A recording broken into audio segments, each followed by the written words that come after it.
This is episode 130 of the XY podcast with Lea Schodel. We are so excited to have Lea on the podcast. Her approach to giving advice and financial coaching is incredibly unique, and it's been so awesome to watch her journey over the last few years. Lea made the full transition from financial advisor to certified money coach in June 2018 when she hung up her advice hat for the last time and gave up her license.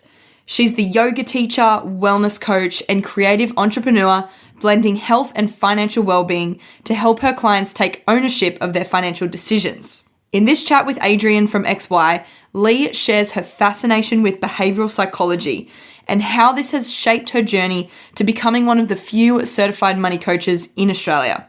She explains how she is blending yoga and financial coaching, what her money coaching process with clients actually looks like, and shares a few ideas on how advisors can add money coaching to their own value prop in a seemingly over-compliant industry. Lea is also putting together a course for the XY training platform, which we know will be well received as this is such a huge topic of discussion within the XY Facebook group. We really hope you enjoy this episode, and if you would like to be notified as soon as Lea's course hits the XY platform, reach out at xyadvisor.com. This podcast is brought to you by Salesforce, blaze new trails to richer client relationships with the world's #1 CRM. Salesforce has designed the financial services cloud to help you make every interaction personalized through rich client profiles centered on personal goals and pivotal life events. You can nurture deeper relationships with proactive tracking and event alerts that remind you to reach out when clients need you the most. Supercharge your productivity by managing client engagements, household relationships, and financial life goals, all from the one connected platform. It's the world's #1 CRM, imagined just for wealth management. Salesforce is excited to partner with XY Advisor to discuss how you can build richer client relationships and unlock loyalty. Lovely to have you on. It's been a while. It has. I think last time we were chatting, you're in an airport. That was our earlier podcast where we were, there was calls of yes, Adelaide flight 202 is coming in between all these brilliant pieces of information about how you're doing advice at the time. Nothing much has changed. I think there's been many more airports since More then, airports? so. Yeah, you have been doing a bit of travel, haven't you? Yeah, I have, but more internationally now. So. What's some of the cooler places you've been?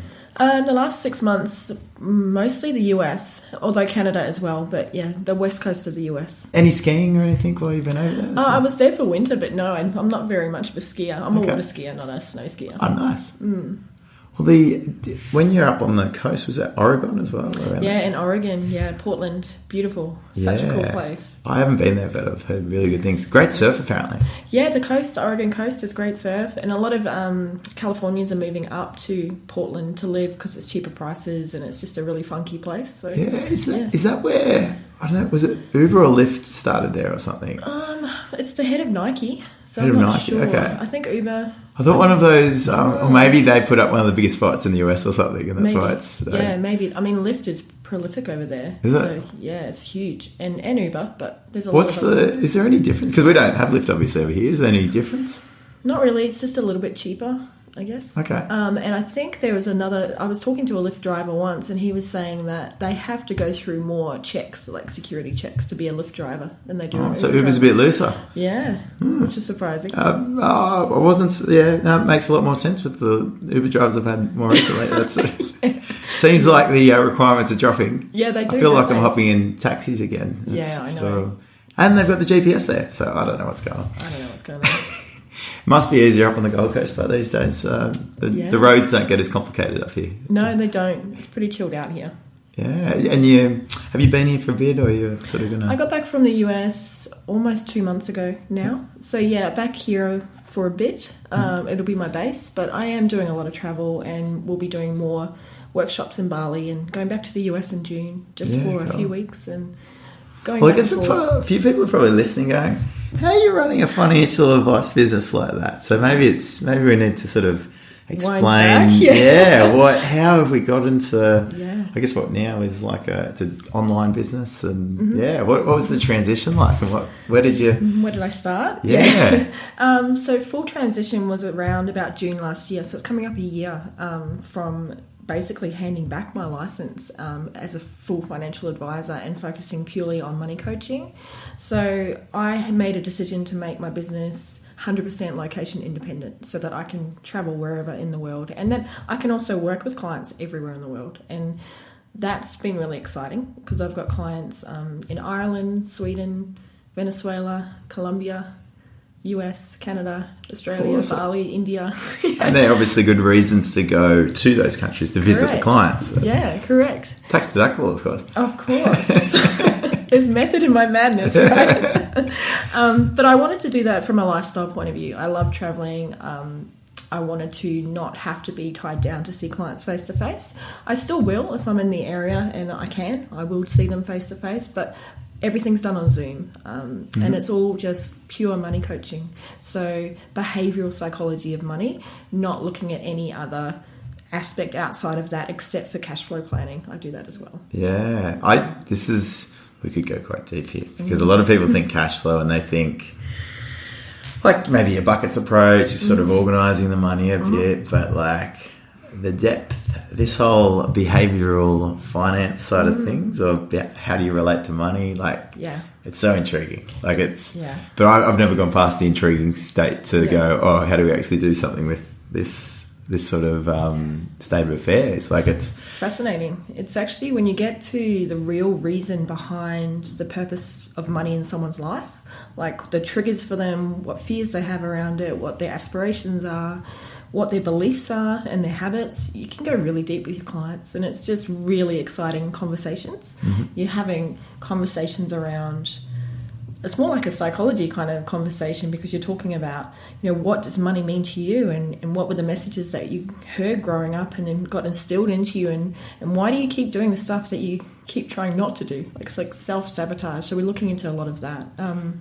It's fascinating. So it works really well with cash flow planning and spending coaching, because you're looking at habits and behaviours, and then you're looking at what the triggers and the emotions are that are driving those behaviours as well. Yeah, because it's easy enough to go, okay, well, this is what's coming in, this is what's going out. Like if we do this, this and that, then it's going to look a lot better. But like the practicality of the change that needs to occur to make that happen. Not like, we can't look at money just from a pure numbers or logical point of view, because it's an emotional topic and it's a core survival topic as well. So it brings out fears from clients, and talking like Maslow's hierarchy of needs, correct. That sort of thing. Yeah, for sure. Yeah. So how do you take a left brain approach to something that's actually more about life? Like it's a tool that we use in our life to bring the things that we want into our lives. So if we just take a pure left brain approach, we're completely discounting all the emotions and the habits and the feelings that are going on behind it. And clients know that they should be spending less than they're earning. They know that, but they can't control their behaviours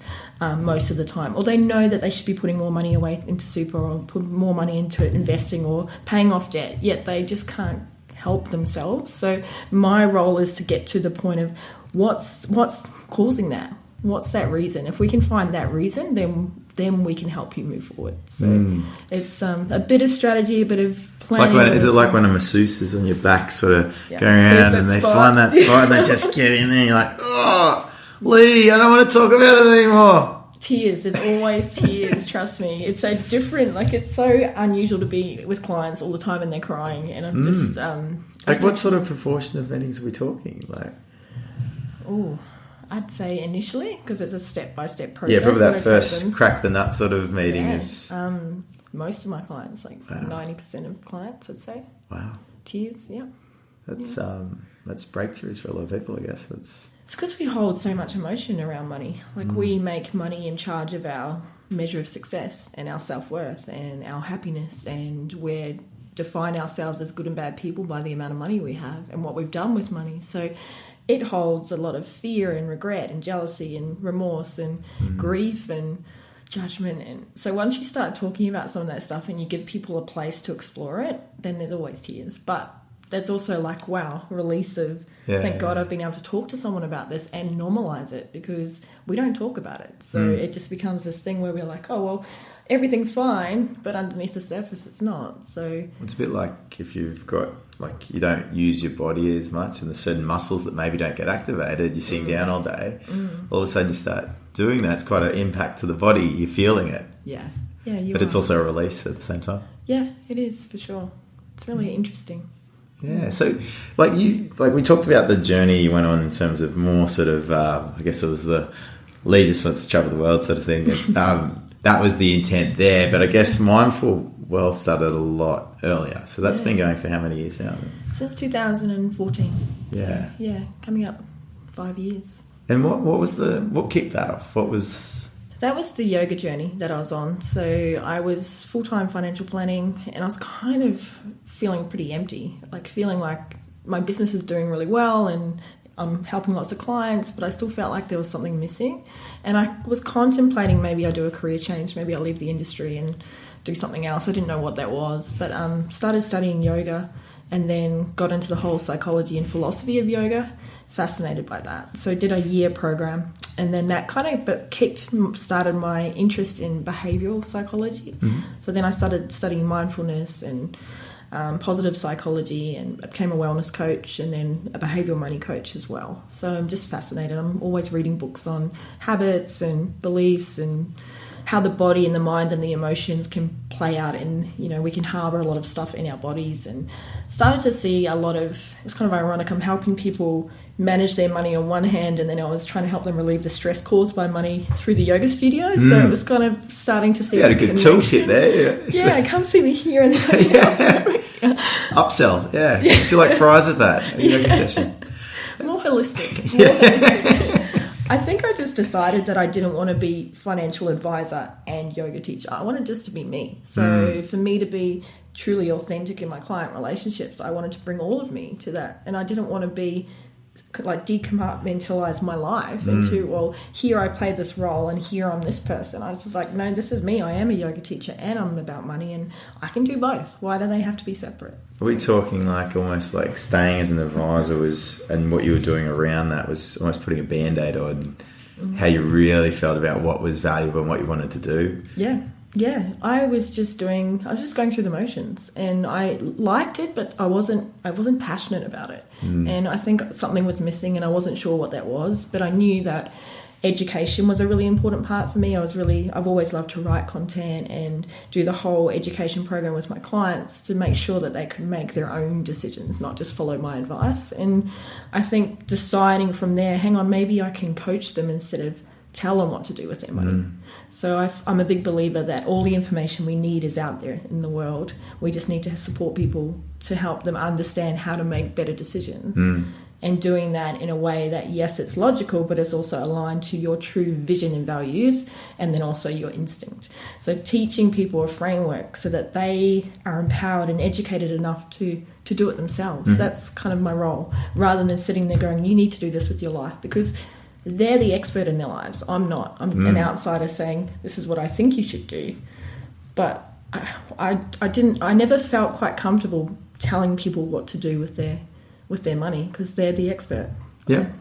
I like my style of advice was always more just like, I was like, so this is what can be done. What do you want to do? Like, let's sort of getting them to opt in, because like, I don't know, when you don't take ownership of decisions, then you're not really on board. Correct. You're not vested in it, right? And you also, I feel that the role that advisors play is more like choice architecture. Like, here's all the choices. Here's how you weed out the ones that aren't appropriate for you. And then what have we got left? What's going to work for you and your situation? And I always sort of thought of it that way more. And I liked the problem-solving aspect of being an advisor. That always really interested me. Yeah, totally. Well, you had a bit of a paraplanning background even before? I did. I ran an outsourced paraplanning company in 2011 for 2 years before I sold that. Yeah, so I've always enjoyed that aspect of it. Yeah, the strategy side of things. It's interesting when you talk about like the telling and the asking and the... Do you think there is a place for the telling, or do you think everyone needs to go through that decision process? There's always going to be a need for advice and need for the telling aspect, but the segment of clients that I'm working with, they don't need to be told. They just need to be shown how to make decisions and how to take responsibility for their own life. So I talk to them about your financial health is just like you would manage your physical health or your mental health, you take responsibility for it, you work out what needs to be done, which areas need to have focus and attention, and then you prioritize that and you go, okay, well, if I want to get fit, then I'm going to have to, actually go to the gym, and I might have to change my diet, and I might have to learn about what good food I put in my body and what I don't. Same with money. It's just a skill that you can learn, the same approach. Just think about it as you would any other area of your well-being. Do you draw the line? Where do you draw the line between the money coaching and like those other examples you're just talking about, like health and wellness and fitness? Because obviously very passionate about that space. And I take a more holistic approach to talking to my clients about well-being, and I talk about, well, how do we use this resource? We've got a few resources in our lives, time, energy, money. How do we use our resources to bring us more of what we want in life? So it is a little bit more holistic. There is a little bit of an element of life coaching, for want of a better word. And we will talk about, okay, what things do you need to improve in your life? And if you've got all the money but you're not bringing, well-being in other areas, then what's the point? So we do have those conversations around what else can you be doing in different areas of your well-being, for sure. Yeah, I've always been like drawn to, because you're sitting there and you get like an advice conversation you understand a lot about people. Yeah. And like I used to find it so hard when you're sitting there and you're understanding, there's things that they could probably do there and there and there, and it was really outside the structure that I understood to be for advice, like from the financial standpoint. And you're like, this stuff doesn't really matter unless you sort of shit out over there. It's that sort of it's frustrating. So I really get it. I've always been really impressed. I always struggled to, how do you draw the line? Where do you draw the line? I always went, I think I know what the problem is. I want to be able to tell you and help you. Yeah. Well, that's that's the beauty of being a money coach, is that you can have those conversations. It is in the scope. The scope is whatever you want it to be. So as long as you're not talking product, you can scope out that, but everything else is on the table because you're coaching them, and talk about, there's no such thing as money decisions, they're life decisions. So we have really strong conversations around, what are your values? What kind of life do you want to live? How do you define wealth, and what makes you feel wealthy? Even asking clients about what makes you feel wealthy, a lot of them can't actually articulate that. I'm like, well, how can we ever have it if we can't articulate it? So we go through the exercise, okay, well, it may be things like, I need to live near the beach, and I really want to be around my family, and my health makes me feel really wealthy, and sunshine, and money, yes, of course, but there's other elements. And then we start getting a plan around, okay, this is what you need in your life. So now we look at our resources and say, well, how are we going to allocate those resources we have, time, energy, money, to bring this into our life? That's essentially what coaching is all about. So you've gone deep into this space. Yeah. But my understanding is that you see it as something that is very relevant to be added to an advisor kit in terms of existing advisors, experts in the financial space. Really, like a lot of them are having discussions around this space, and they're probably skirting around all of the stuff that you're talking about. But generally, maybe a lot less structured. Yeah, and in turn effective. Yeah. So, how much do you think this should be mandated across the board as what advisors should be? Yeah, I do. I feel like you're right. I was certainly having variations of these conversations with my clients when I was an advisor, but not to the depth or the structure that I do now. And that's because I didn't have a framework and I didn't have a model to work with. So now that I do, obviously it's a much deeper process. But even incorporating some of the principles into your advice offering can only just deepen your client relationships and your connection with your client, and actually understand what their drivers are and what they're actually wanting to achieve, and what is holding them back. Because if we can work out what behaviors and habits and emotions are going to crop up for them, we can create a plan that they're actually going to be able to work through it and achieve what they say they want to achieve. If we just set a plan and then we go, good luck, we'll see you in 6 months, it's putting the onus back on them, but we're almost setting them up to fail because we're not supporting or guiding them to say, well, here, we're going to help you through that process. And if you look to the US and the models in the US, a lot of advice businesses have an advisor and a coach. So you go and see your your advisor, and the advisor sets the long-term strategy. They're the strategic thinker. They're going to implement all the solutions, but the coach is the one who's going to hold their hand and see them regularly and make sure that they're staying on track to that destination. So is the coach out of the licensed regime then? Is that... Yeah. That's how So they do it together, and then I think you could be a coach and an advisor, but an advisor is already such a full-time job. It's like a couple of jobs in one. So adding another aspect to that would be good from an understanding point of view to talk to your clients, but to take on the role of coach and advisor is huge. Doable, but it's just a lot to do. And that's probably why I stepped out of advice. I had to, if I'm going to do something, I want to do 100%, and I can't do both. So which one brings me more satisfaction in the coaching role? Yeah, totally.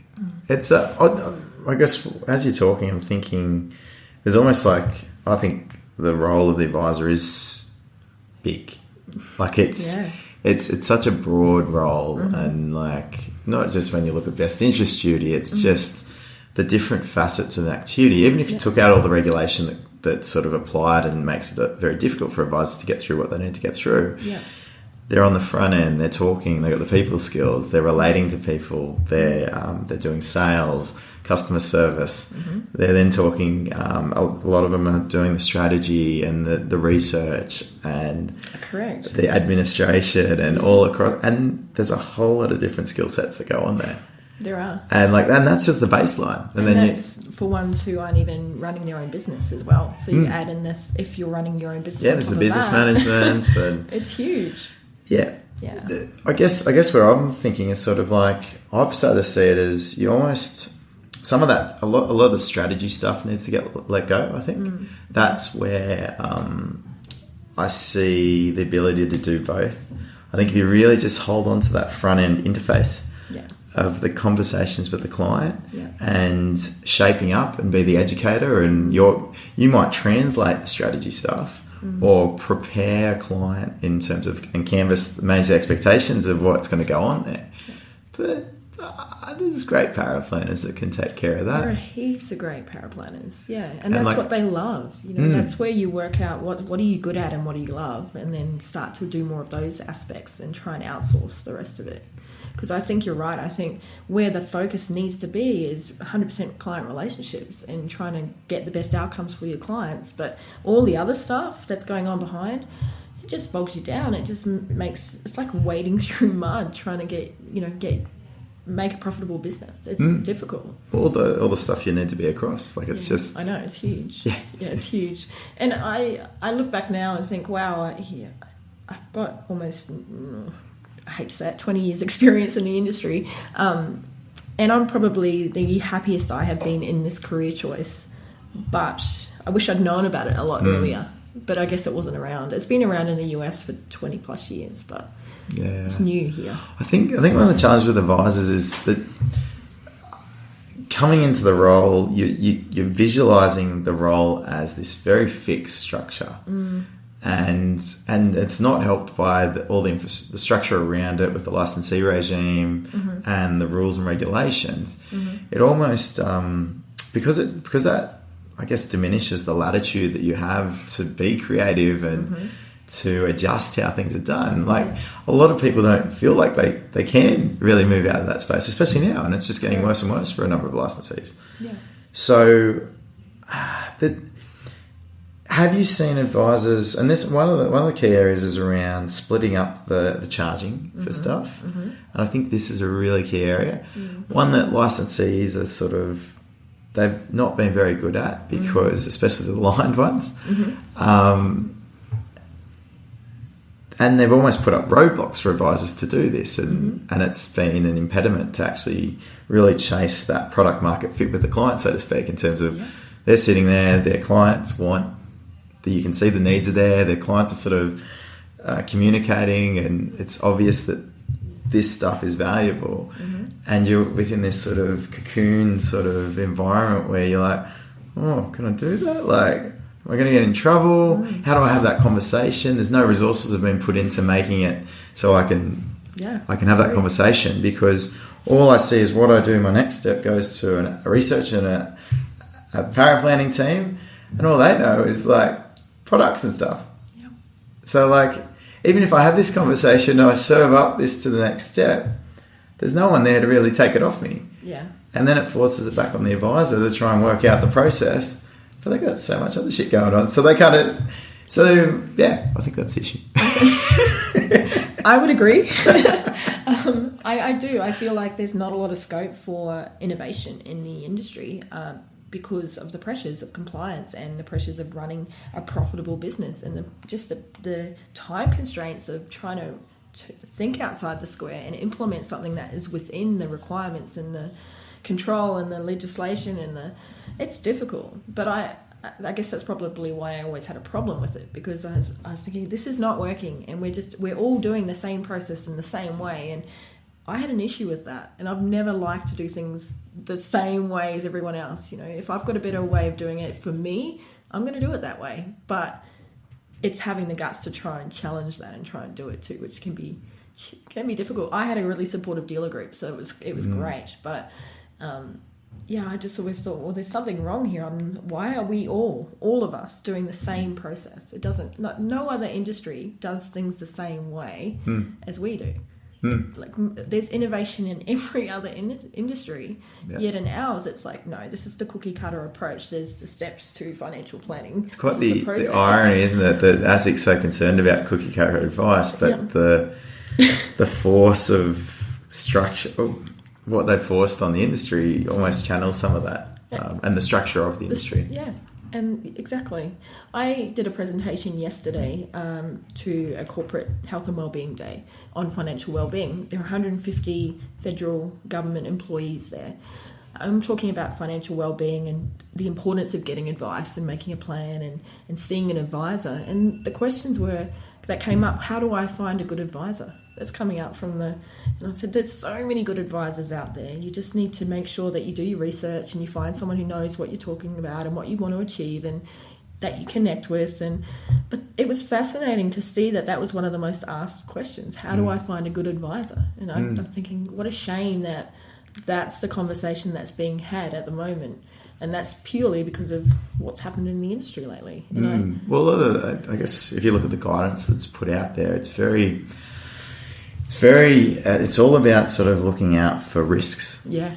As opposed to actually connecting with people. Yeah. Like the rhetoric and the wording is not helping the situation. Yeah. When you talk about advisors and when they love their job, it's when they're working with people where they really connect. And when people love advisors, there's that relatability, and it's all about that. Yeah. Like half the people that have amazing, well, probably more than half, they don't even care what the advice is. No, because it's about the relationship, and there's trust and good communication, and there's a connection. That's what's really important.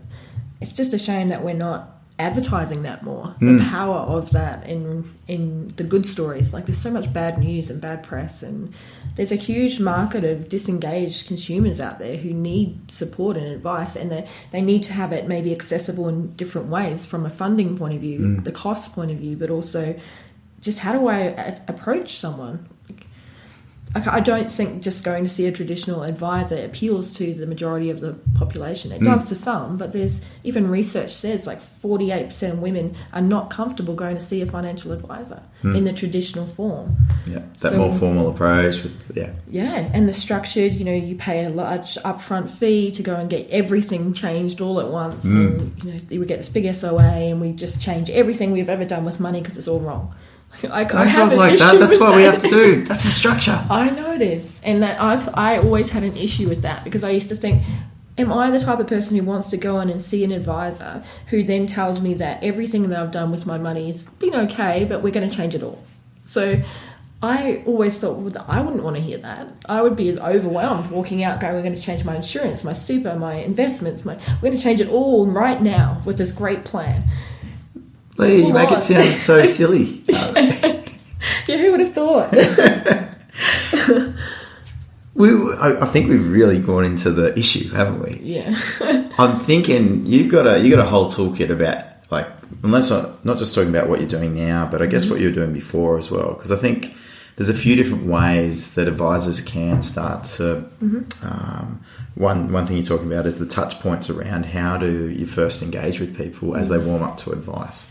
So I think that's a big area, but it's also I think that can be quite simplistic because you can look at it from the traditional sense and just, but also how a framework around how an advisor can run even that. Because what kills a lot of that stuff is compliance. Yeah. Because it is a really intuitive sort of flow with clients when you're doing that stuff and having those conversations. So I'd love to know your suggestions around that sort of the warming up of the client into the process, but also how advisors that, even if they're in the most strongest compliance regime, very institutional licensee, what can they do to expand that scope a little bit? Yeah. But still not have to rock the boat of their existing structure too much. Yeah, good question. Questions. Big one. I'll just sit back for a little bit now. All right, so let's have a think about the second part of the question around how can they bring in more elements to their offering. I think, yes, there's compliance everywhere. Yes, there's structure and regimen around control around what you can and can't do, but that's only if you're talking about product. So you remove that from the conversation, particularly initially to connect with your clients. And if you have a toolkit of 5 really deep questions, and you can really drill down really deep into that, what drives your clients or what lights them up and what's the most important values to them and what they're aspiring to create and achieve in their life. If you can get right down to that, I think that's going to really enhance the conversation, but also the quality of the advice you're giving, because you're actually tapping into what's the reason for you being here? Like it's. I know you're probably being here because it's something you think you should be doing, but there's a core driver here too. And if you can find out what that is for your clients, then you can build a plan that they'll be the best clients you've ever had, because they'll be so grateful that you can help them achieve what really drives them and what they're really passionate about. So you're talking about really just maybe iterating the conversation you have on the front end to just. And that plays into the existing structure? Yeah, definitely. Just deeper conversations. How do you, I guess, writing notes around that and that whole file note space is so hectic now. What sort of, is there any tips around that and how to articulate these sort of things? Because I think... Record your clients. Just record it? Ask them, is it okay if I record this? Yeah. I record, my work is all on Zoom, and I record all of my meetings. One, to protect myself, just from a compliance point of view, but also because you can't actually remember a lot of the stuff when you're going into deeper conversations. You want to actually be able to put it back to them in their own words and their own language and say, this is what you've said. And you can reflect that back to your clients in their own language, then it resonates better. Again, you're creating a better connection and you're really saying reflective listening. Okay, I'm listening to what you're saying and I'm getting it. So recording is a great way, saves a lot of time, and then you can get it transcribed, or I use Google Voice or voice to text a lot. Yep. So I hate typing up. Just for everyone out there, that's actually, if you've got an Android, it's actually on your phone. Okay. Like, it's available. It's a free app. If you use Google Docs, it's in there too, which is great. Yeah. It's very accurate too. Yeah, it is. It's actually really good. No. Yeah. How good's my favourite thing now is like Google writes my email. It's What's that? Tell me about that. Well, it's just the auto text. Like you start. Oh, I know. And it like finishes your sentences. Oh, yeah. I wasn't thinking that, but that's probably better. Let's go with that. That's me too. I'm like, oh, that sounds better than what I was going to write. Done. It's phenomenal. It really gives a bit of an insight into the future direction. The AI of everything. Yeah, it's going to be interesting. But little things like, recording to make things easier. Less words, more pictures. But what about... The thing that my mind goes to is like you capture all that data, all that. Like I was always worried, like shit, you have this whole broad conversation. What's in, what's out, what needs to go into like a document, and how do you do that? What do you?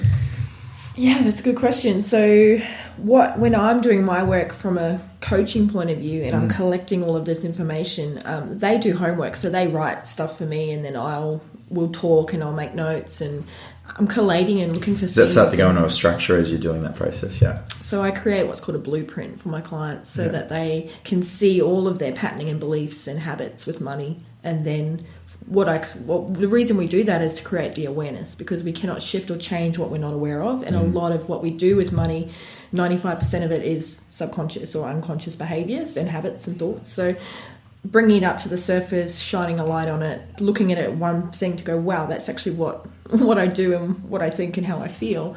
And then that's where we create a plan to move forward from.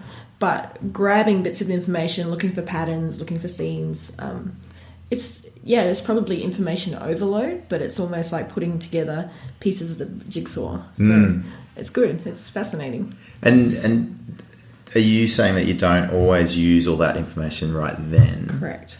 Yeah. It may play into things to later on. Yeah. Yeah. Because I'm not doing it's a journey, right? I'm not in a hurry to get to the destination, and neither are my clients. So it's all about how do we start step by step working with this stuff. I'm not in a hurry to deliver them all my value and then go, okay, see you later. I'll see you in 6 months' time. It's a partnership, and we work together regularly over a longer period of time. So it's like, okay, let's just collect information as we go, and then that might come in useful later when we're doing something else. Okay. So you're collecting a broad range of information that go into a framework. So you've got it organised to an extent from your standpoint. Yep.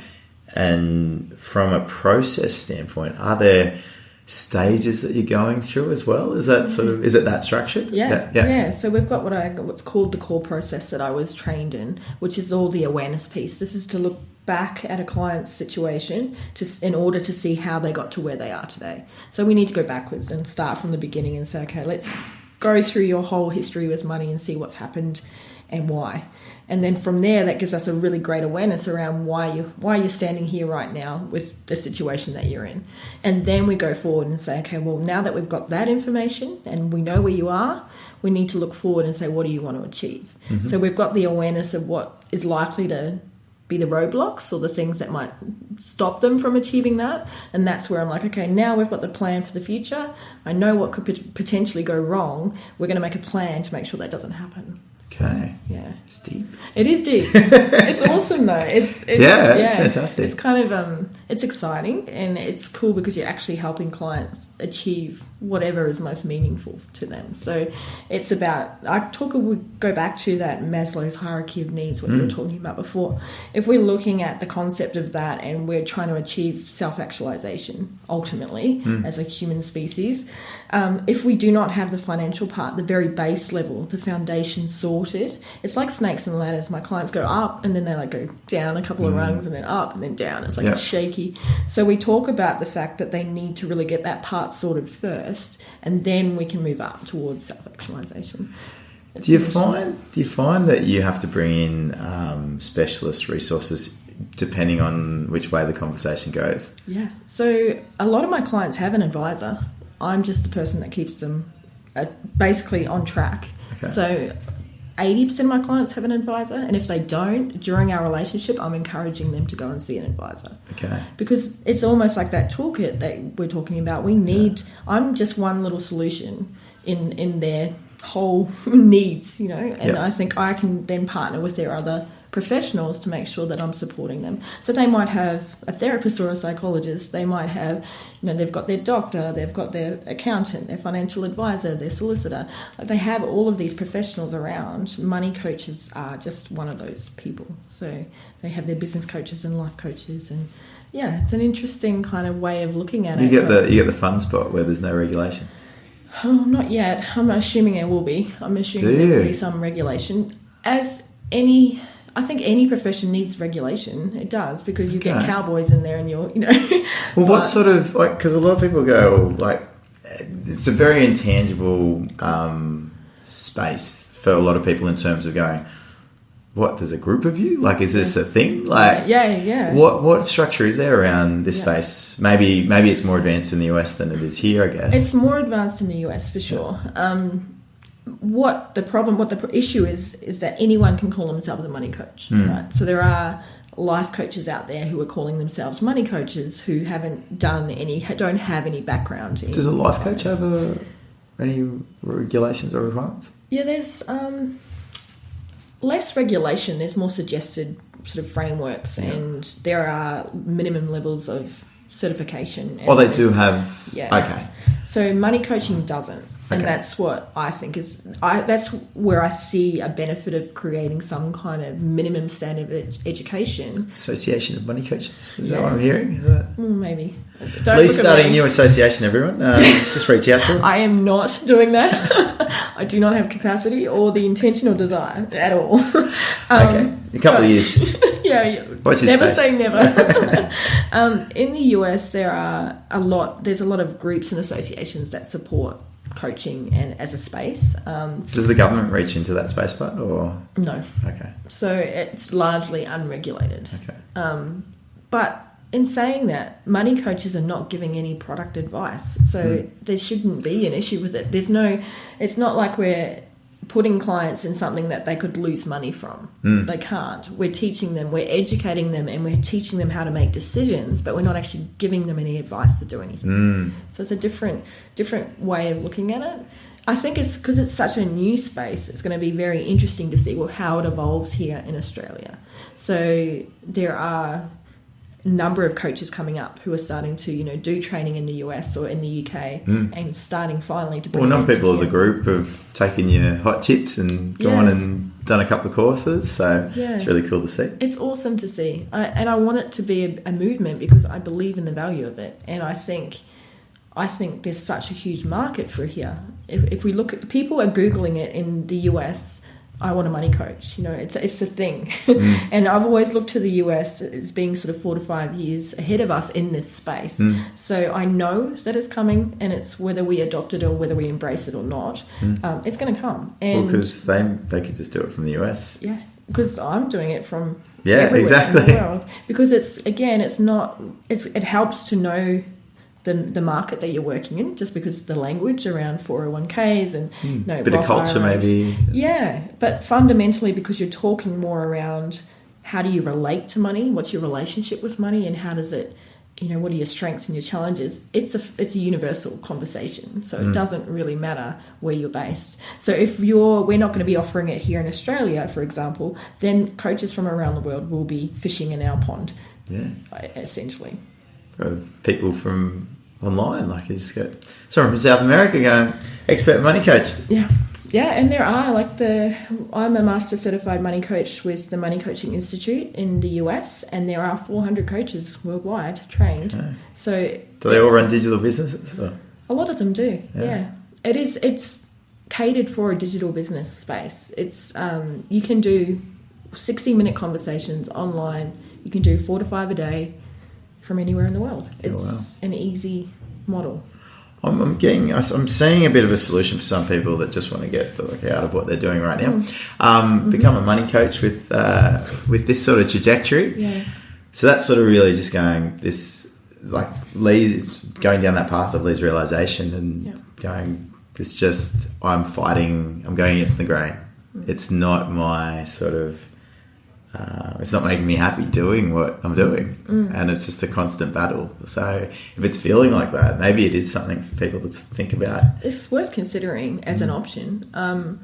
It's going to be a very different role from being an advisor, but there's enough crossover and similarities that you can bring your skill set across. So, well, a lot of people, when you talk about them not wanting to give up that helping people, and not then what are they trained to do that could give that satisfaction to them of supporting people, and this is probably the closest thing that really is a channel for advisors to go into. Yeah, I agree. I think it's exactly right in that sense. I think it's a beautiful synergy around that. It's an easy step aside to another career path that has its challenges, but it's it walks alongside advice very well. So if you know the industry and you know your role really well, then you can just slot in next to that, and you can work in conjunction with other advisors, for example, and say, hey, I can do the coaching for you, which is a great model too, because I feel like there's always going to be a need and a role for advisors who love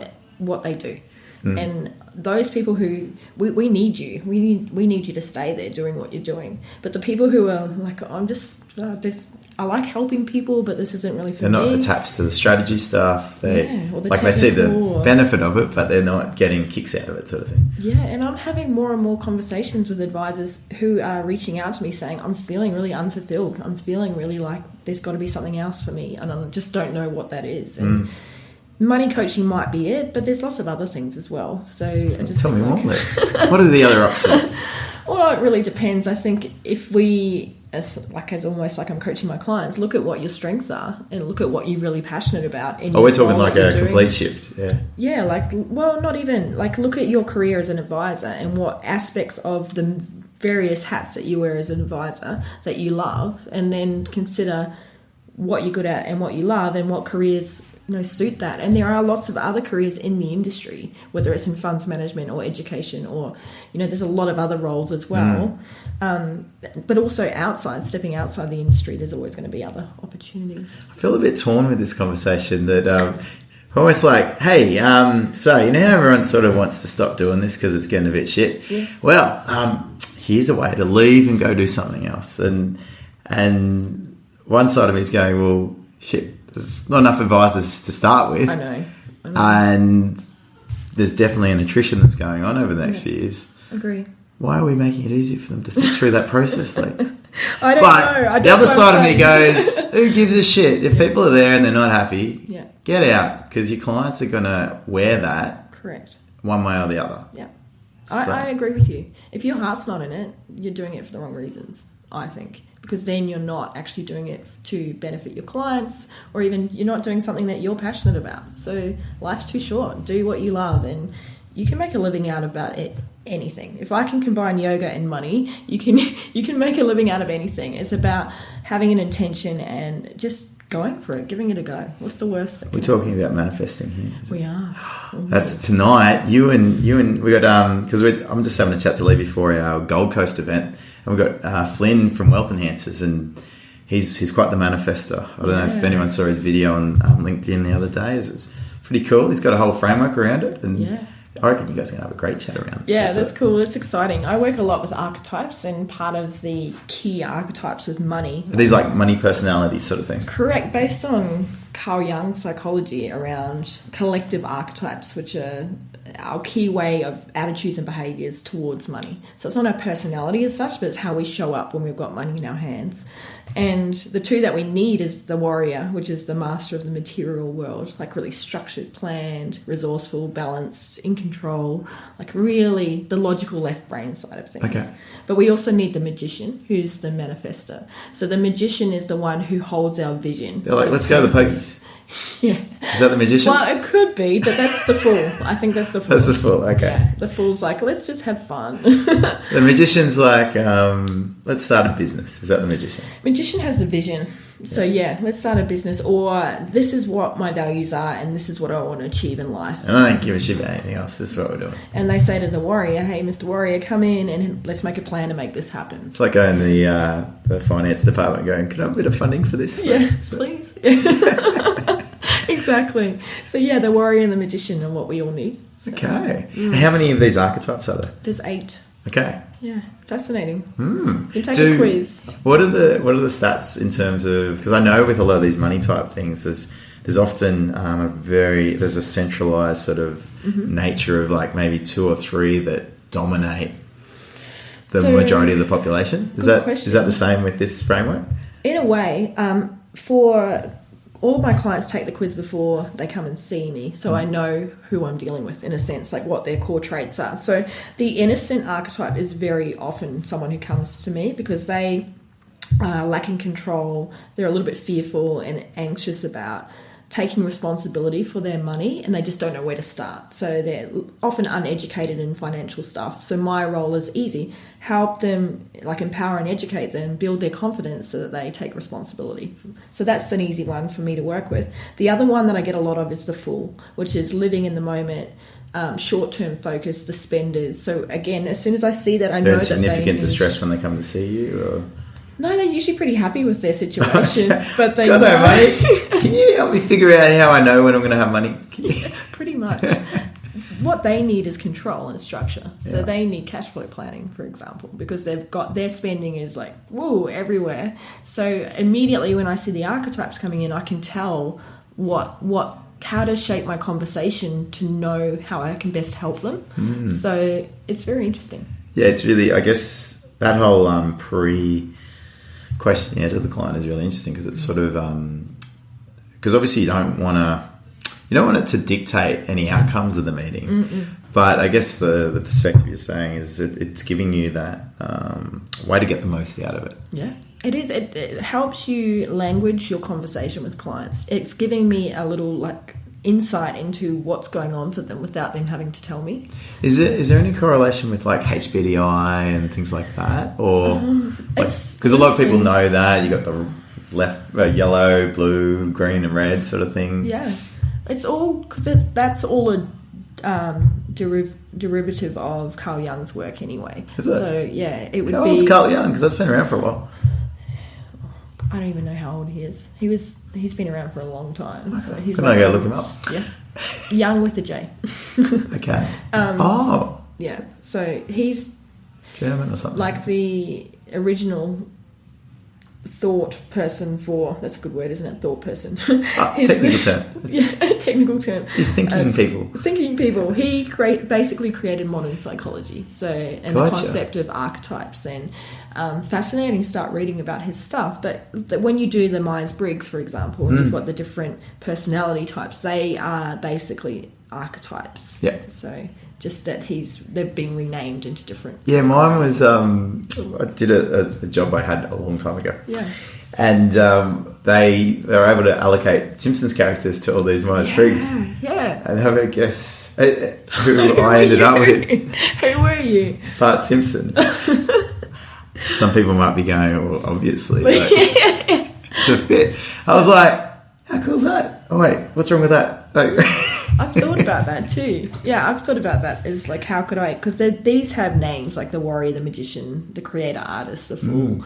But you could add a bit more sort of... Yeah, and we spoke about entertainment to it. Yeah, because people can relate to The Simpsons. Like nearly every single person has seen at least one episode of The Simpsons. So they could say, oh, well, you know, the warrior is someone who'd be Lisa, for example, because she's very structured and planned and methodical and she's going to get it done. Sounds like you got it already. Yeah, so look out, we're going to do a Simpsons theme. What would Mr. Burns be? He's the tyrant. Yeah. Yeah. Oh, is that an archetype? Yeah. Ooh. Yeah, so more critical, judgmental, materialistic. What do you do with them? Help them to learn to step back. Learn to love. Yeah, generally they need some healing in that space because they're using money as a way to control the world, and that's generally because they're hurt underneath. So. Well, that was I guess that question previously where I was like, shit, things get pretty deep. Yeah. Do you have to bring in like specialist psychologists sometimes? Yeah. Is that sort of... Yeah, definitely. It's completely out of my scope, and I don't want to be a therapist or a psychologist. But you can work with your clients to identify the issues and then, you know, suggest that they go and see someone.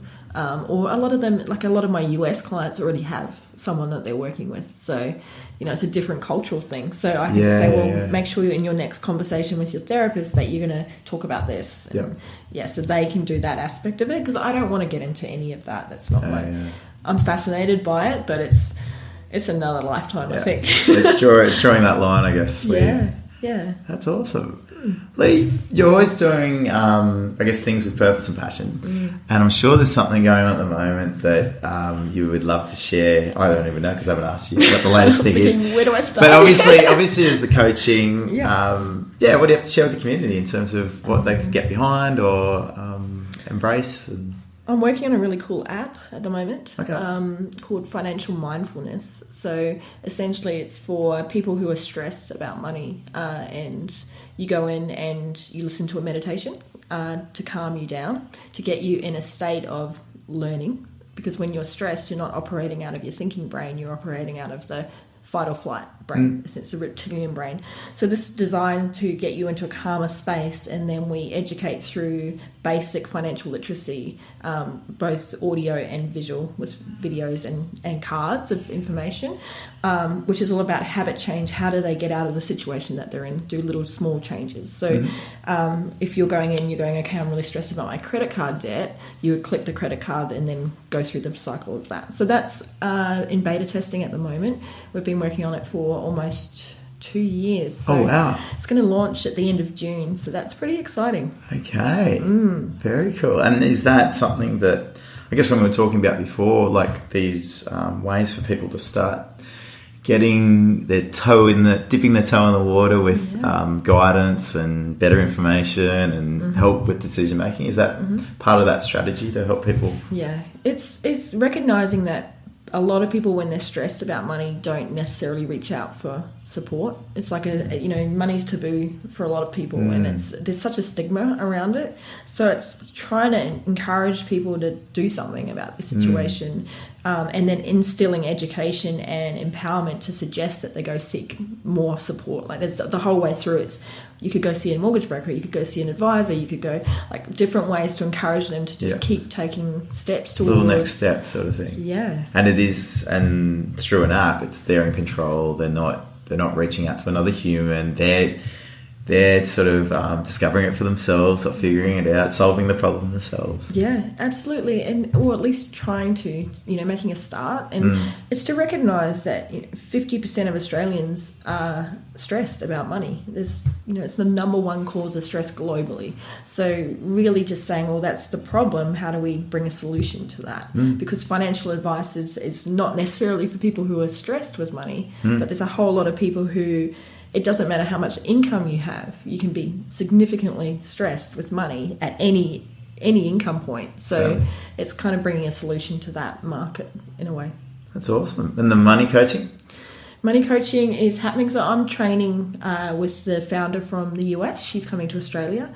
So we're co-training at the moment. There's more programs happening there. I'll be heading back to the US in June to run some programs over there as well. Yeah, nice. And I'm going to take this opportunity to give everyone a little heads up that Lee's got a course on the way. Just thought I'd get it out in the ether there. So Lee knows it's been said. So instead of looking at her prepared notes, she actually goes and finishes it. Yeah, I actually, what's really crazy is I know that it will just take me one day to finish it off, and I just have been procrastinating. But yes, it is coming very soon. You heard it here first, guys. Lee's course on the XY Advisor platform. Yes. Well, Lee, thank you very much for coming. This has been awesome. Yeah, I think a lot of people are going to get some great stuff about it, and really exciting for tonight, the event. Yeah, me too. Thanks for having me.